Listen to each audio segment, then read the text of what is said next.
Right guys, so I thought I'd show you the elbow, the Autobahn88 elbow installed, and go over basically how I removed the old one and reinstalled the new one.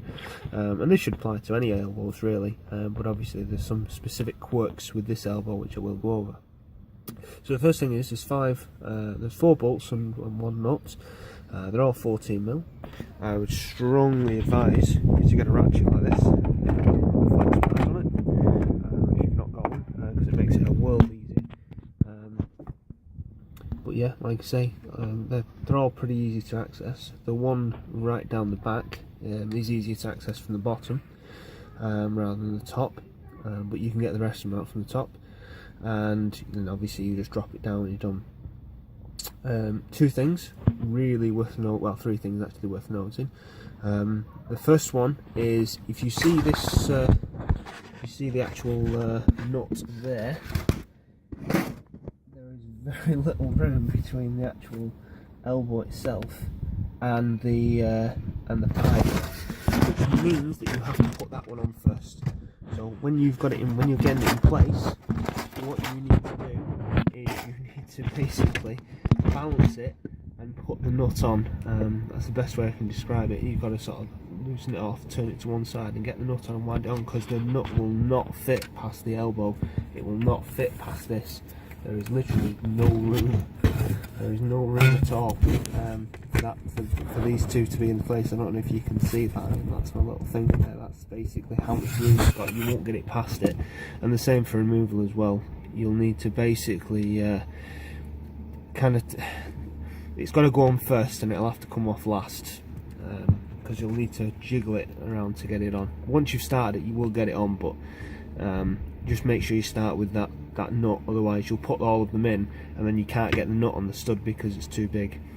All the other bolts are relatively straightforward to get in there. They're not too tight. That nut was very tight, just like the ones on the bottom were when we were doing the decat pipe, so that's worth bearing in mind.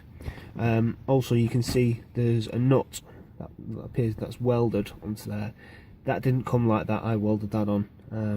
I suggest that it's a good idea. You don't have to do it. It's just there's limited access on the other side to get a spanner in, so it just makes it easier installing and removing.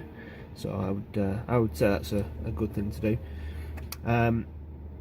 The main difficulty you will have installing this is regarding the O2 sensor. It's not in a great location to remove it.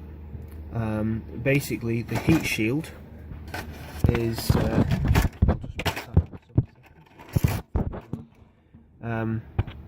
it goes through the heat shield, which means that to get the heat shield off, which obviously you will need to do in order to remove it,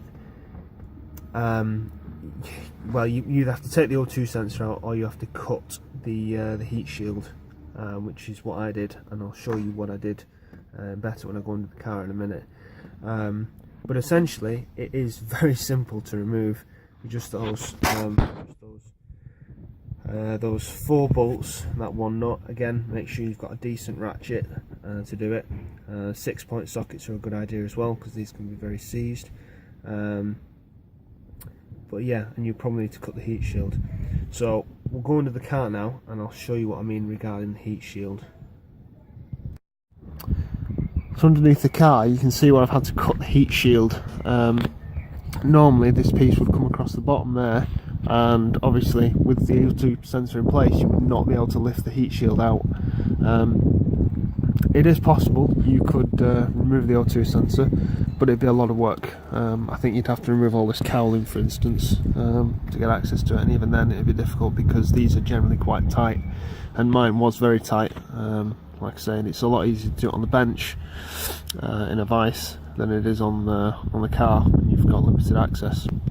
So I just basically cut this with some tin shears. That's it, and that allowed me obviously to lift it out. The heat shield's only held on with a couple of 10mm bolts, some of which won't go back on with an aftermarket elbow, as you can see there. Obviously the bolts to the elbow's got no bracket for it, so it doesn't go back on. It's held on with 3, so you basically, your Autobahn elbow will be held on with three, which is absolutely fine. It's more than secure, and I think some of the other aftermarket ones are the same. So yeah, so basically once you've chopped that, it should allow you to remove it. Other thing worth noting is on the Autobahn elbow is this doesn't line up anymore. Not a major issue, I don't think it does much, but it doesn't line up. Essentially that's kind of it really. But yeah, it's like I said, it's nice and simple to remove. It made a bit of a difference, probably not as much as the decap pipe, but I'd say it's worth doing if you're doing one or the other, given how cheap these are. You could go for the CM down pipe, which is complete. That looks really good. It's quite a bit more expensive though than this configuration, although it is 2.5 inch. So yeah, but yeah, that's kind of it really, guys. So thanks for watching.